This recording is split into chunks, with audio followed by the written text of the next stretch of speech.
the previous video, we have already studied the first group of eukaryotes, that is supergroup Excavata. Those who did not watch this video, please go in description box, link is there. Now the time is to study next supergroup, that is supergroup Sarclade, या Sarclade. SAR stand for the Stamenopiles, Alveolata and Rosaria, and the clade means group of organism. So ये तीन जो organism है स्ट्रोमेनोपाइल्स, एल्वियोलेटा and रोजारिया, इन तीनों को एक clade में रखा गया है क्योंकि इनके एंसेस्टर सेम है. क्लेड मीन्स होता है ग्रुप ऑफ ऑर्गेनिज्म जिनके एंसेस्टर सेम होते हैं, उन्हें एक ग्रुप में रखा जाता है. सो स्ट्रोमेनोपाइल्स में photosynthetic diatoms golden and brown algae आते हैं और एल्वियोलेटा एंड रोजारिया में प्रोटोजोआज आते हैं. वन बाय वन तीनों स्पीसीज को स्टडी करेंगे. सबसे फर्स्ट है स्टेमेनोपाइल्स. स्टेमेनोपाइल्स में क्या होता है, इनमें माइटोकॉन्ड्रिया क्रिस्टे होता है. माइटोकॉन्ड्रिया क्या है, हमने 12th में ऑलरेडी पढ़ चुके हैं. Mitochondria power house of cell होता है जिसमें एनर्जी होती है. और क्रिस्टे क्या है, माइटोकॉन्ड्रिया का अगर पिक्चर देखा होगा आपने, उसमें फोल्डिंग लाइक स्ट्रक्चर होता है. फिगर में देखो फोल्डिंग्स है, इसका एक भाग 3D में दिख रहा है. क्रिस्टे का काम क्या होता है, it increase the surface area for faster the production of ATP. इसका काम होता है एटीपी को बढ़ाने का या एटीपी को जनरेट करने का. एटीपी क्या होती है, एटीपी एक एनर्जी होती है. ये इसकी फुल फॉर्म होती है एडेनोसिन ट्राइफॉस्फेट, जो कि सेलुलर रेस्पिरेशन में काम आता है हमारे. स्टेमेनोपाइल्स के 2 फ्लैजला होता है, एक लॉन्ग और हेयरी होता है, दूसरा शॉर्ट एंड स्मूथ होता है. फिगर में देखिए, एक फ्लैजला लॉन्ग है, हेयरी है, एंड दूसरा शॉर्ट एंड स्मूथ है.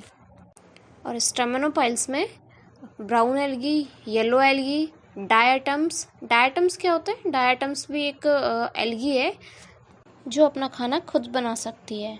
नाम से ही पता चल रहा है, फोटोसिंथेटिक डायटम्स. फोटोसिंथेटिक यानी जो अपना खाना खुद बनाते हैं.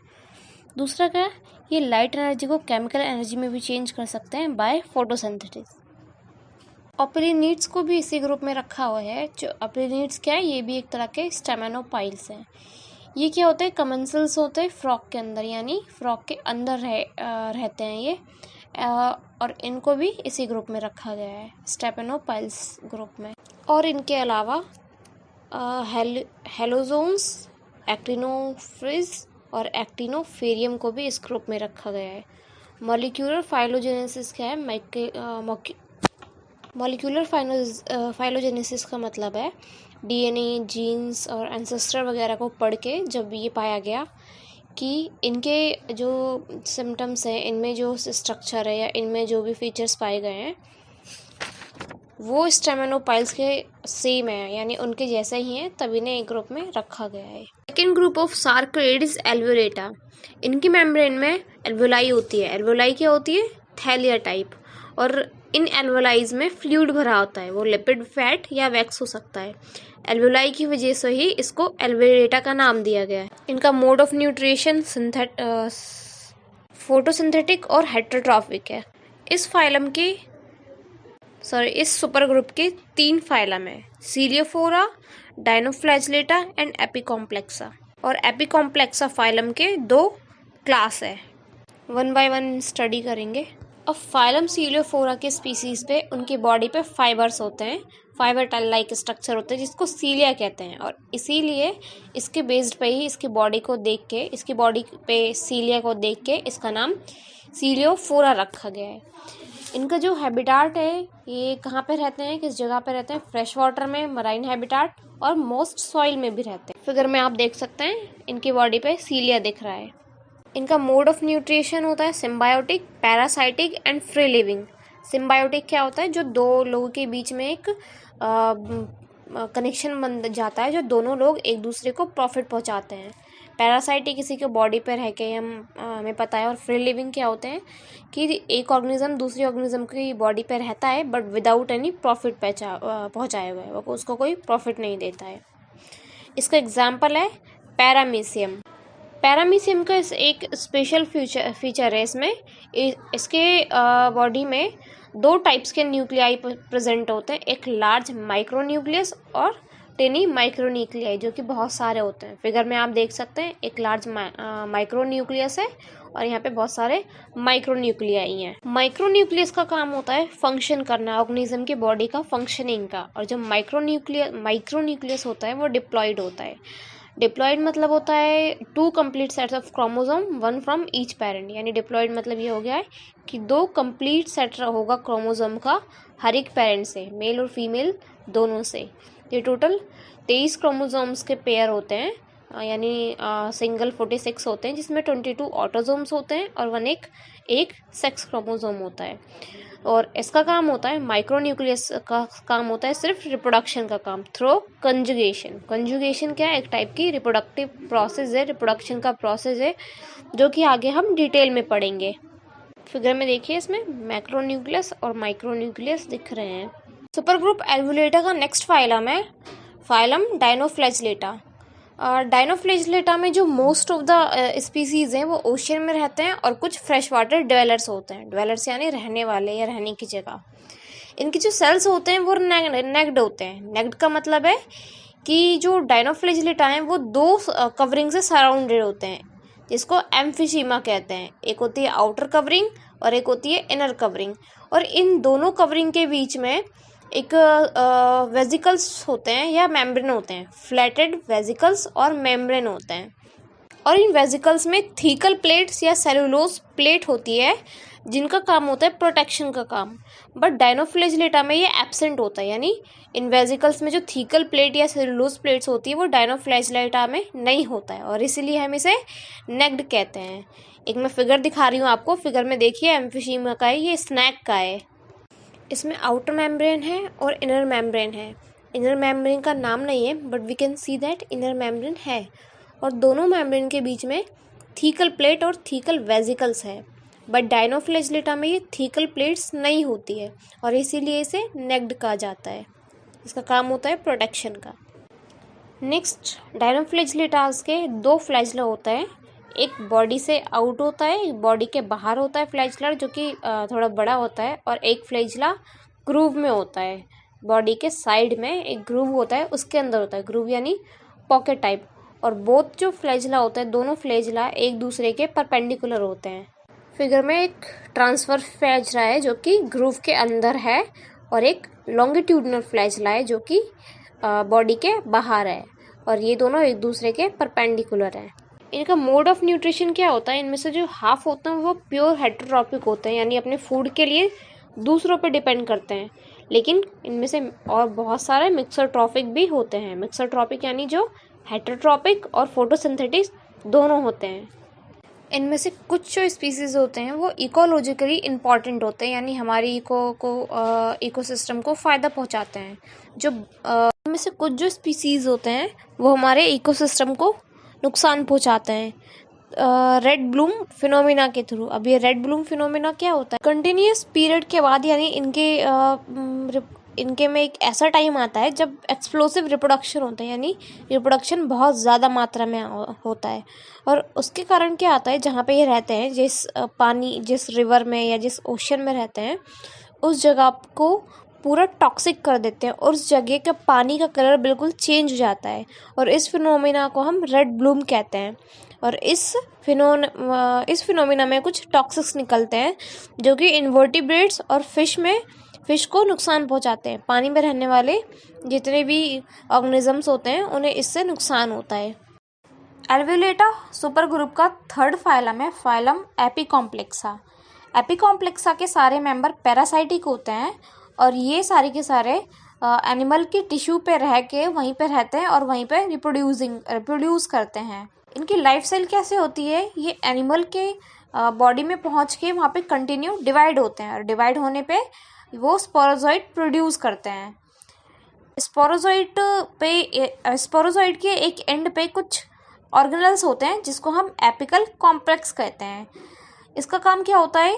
ये पैरासाइट को अलाउ करता है होस्ट की बॉडी में जाने के लिए, यानी हेल्प करता है। एपिकल कॉम्प्लेक्स का काम होता है हेल्प करने का। पैरासाइट के एपिकल कॉम्प्लेक्सन पैरासाइट को हेल्प करता है कि वो किसी बॉडी के सेल के अंदर जाए, किसी भी होस्ट की सेल के अंदर जाए। जब स्पोरोजोइट पहुंच जाता है सेल के अंदर तो सेल्स क्या होने लगते हैं, बर्स्ट होने लगते हैं, और उस बर्स्ट होने से क्या मीरोजोइट्स प्रोड्यूस होता है, और वो मीरोजोइट्स क्या करता है, अगेन किसी न्यू सेल्स को इन्फेक्ट करता है। तो इस तरह से इनकी ये साइकिल चलती रहती है और इस तरह से ये इनकी कॉलोनी बन जाती है, और सेल्स की जो होस्ट की जो सेल्स होते हैं वो भी बहुत सारे इन्फेक्ट हो जाते हैं। इनमें सेक्सुअल और असेक्सुअल दोनों स्टेजेस होते हैं, और ये एक बार में एक होस्ट या एक बार में 2 डिफरेंट होस्ट को भी इन्फेक्ट कर सकते हैं। फाइलम एपिकॉम्प्लेक्सा के 2 क्लास हैं, ग्रेगारिनिया और कॉक्सीडिया। अब 1 बाय 1 पढ़ते हैं। ग्रेगारियन में क्या होता है, इनके जो गैमेट्स होते हैं, मैच्योर गैमेट्स जो होते हैं वो लार्ज होते हैं। गैमेट्स क्या, इंडिविजुअल दैट प्रोड्यूस गैमेट्स, यानी ये अलग अलग गैमेट्स प्रोड्यूस करते हैं। ये अपने होस्ट की डाइजेस्टिव ट्रैक्ट या बॉडी कैविटी में रहते हैं, और इनके जो होस्ट होते हैं वो इन्वर्टिब्रेट्स होते हैं। इन्वर्टिब्रेट्स जिनके बोन्स नहीं होते, विद बोनलेस, और इनके होस्ट सिर्फ एक ही होते हैं, यानी एक टाइम पे एक होस्ट को ही इफेक्ट करते हैं। इनका एग्जाम्पल है मोनोसिस्टिस और ग्रेगरीना। यहाँ दोनों के फिगर है, फिगर में देखिए दोनों को। एक इम्पॉर्टेंट थिंग और, ये एक्स्ट्रा सेलुलर होते हैं, यानी ग्रेगरीनिया एक्स्ट्रा सेलुलर होते हैं और ये सेल के बाहर रह के अपना फंक्शन करते हैं। सेकेंड क्लास है कॉक्सीडिया। कॉक्सीडिया के जो गैमेट्स होते हैं वो स्मॉल होते हैं और ये इंट्रासेलुलर काम करते हैं, सेल के अंदर रह के काम करते हैं, और इनके होस्ट 2 होते हैं। एग्जाम्पल है प्लाज्मोडियम। प्लाज्मोडियम क्या करता है, पहले मॉस्किटो को इन्फेक्ट करता है और फिर मॉस्किटो क्या करता है, किसी ह्यूमन को इन्फेक्ट करता है। तो यहाँ प्लाज्मोडियम के 2 होस्ट हो गए, एक तो मॉस्किटो और एक ह्यूमन। कॉक्सीडिया का सेकेंड एग्जाम्पल है एपिकॉम्प्लेक्सन टॉक्सोप्लाज्मा गोंडी। ये क्या करता है, ये पैरासाइट पहले कैट्स को इन्फेक्ट करते हैं और फिर जो कैट्स होता है वो ह्यूमन को इन्फेक्ट करता है। सो इनके 2 होस्ट होते हैं। नेक्स्ट सुपर ग्रुप है रिजारिया। रिजारिया में अमीबाज और प्रोटोजोआ दोनों आते हैं।